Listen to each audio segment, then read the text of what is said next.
Salam alaikum.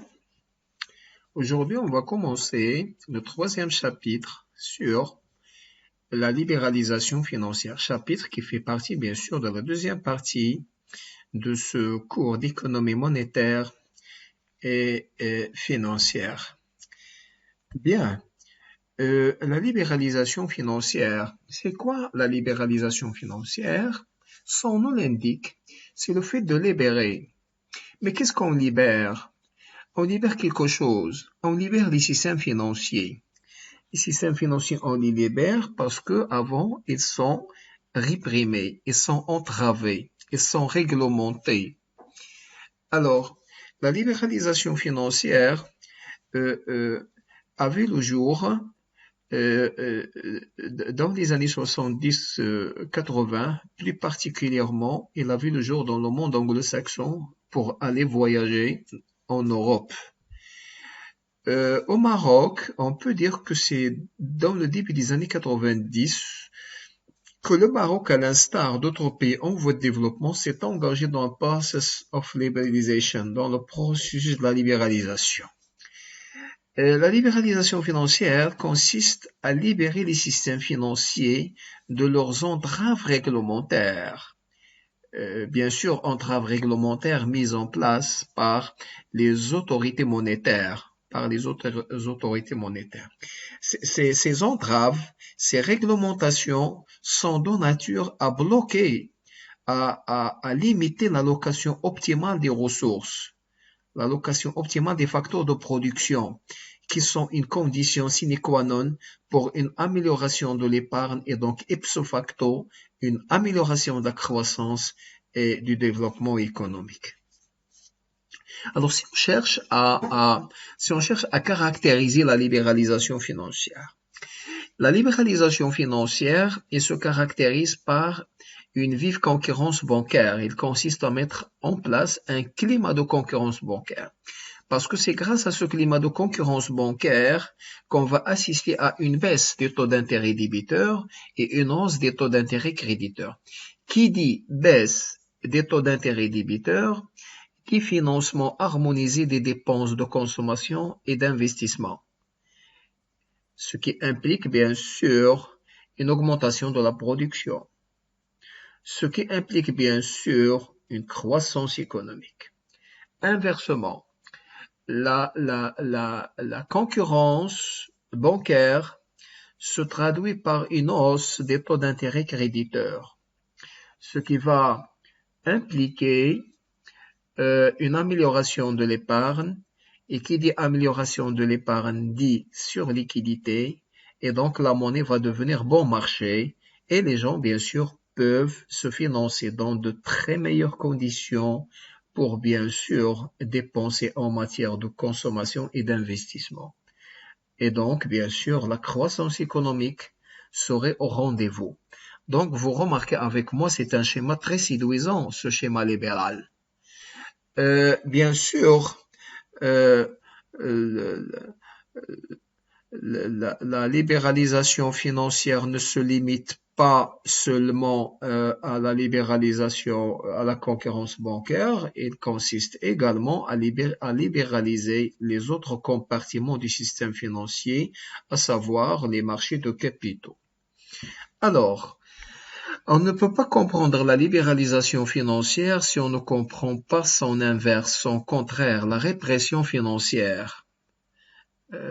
Parce que, selon les auteurs de la libéralisation financière, McKinnon et Shaw, c'est le problème, tout le problème des pays en voie de développement ou tous les problèmes de la croissance économique, que ce soit dans les pays développés ou dans les pays en voie de développement, on doit les chercher dans les systèmes financiers.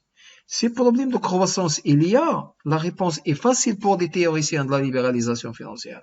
C'est parce qu'il y a répression financière. Qu'est-ce que ça veut dire répression financière? Ça veut dire un interventionnisme des autorités monétaires dans le système financier. Cette intervention qui peut se manifester par plusieurs manières. Si vous voulez, dicter les taux d'intérêt, réglementer les taux d'intérêt, l'encadrement de crédit, cloisonnement bancaire, spécialisation bancaire, contrôle des mouvements de capitaux, les barrières à l'entrée, etc., etc. Enfin, tout ça, on les appelle des réserves obligatoires, si vous voulez. Tout ça, on les appelle des entraves qui freinent, bien sûr, l'allocation optimale, bien sûr, des ressources.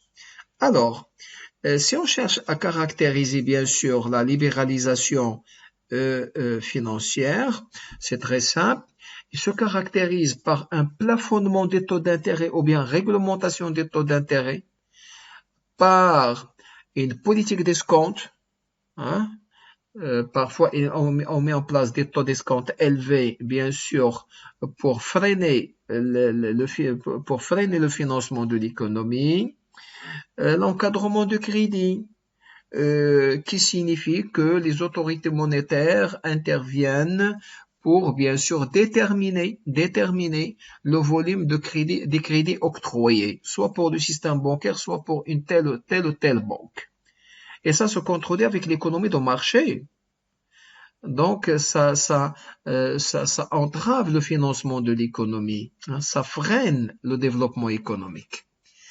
Également, les taux d'intérêt bonifiés, hein, les autorités monétaires peuvent favoriser certains secteurs d'activité qu'elles jugent, par exemple, rentables pour l'économie.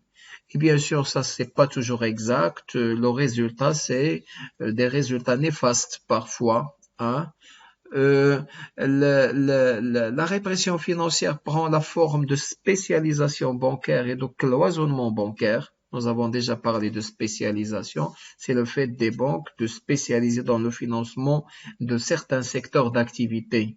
Nous avons toujours donné l'exemple de CIH jadis qui se spécialise dans le financement de l'immobilier et l'hôtelier, Crédit Agricole qui se spécialise dans tout ce qui est agriculture, hein.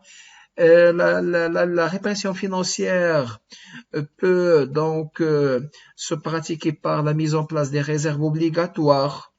Nous l'avons vu dans la première partie de ce cours, c'est le fait pour les banques de mettre à la disposition de la banque centrale d'un pourcentage de leur monnaie sous forme bien sûr de monnaie centrale, bien sûr, et donc toute création monétaire ne se fait que proportionnellement aux réserves obligatoires. Donc les réserves obligatoires, c'est une manière pour freiner le financement de l'économie. C'est une manière d'interventionnisme de la Banque centrale dans le système financier, dans le secteur bancaire. Donc le secteur bancaire n'est pas dans une situation donc harmonieuse pour financer l'économie. Alors, si on cherche à résumer, donc les 1, 2, 3, 4, 5, toutes ces caractéristiques font que on va assister à une pénalisation de l'épargne. Et qui dit pénalisation de l'épargne dit baisse de la croissance économique et donc baisse de l'investissement.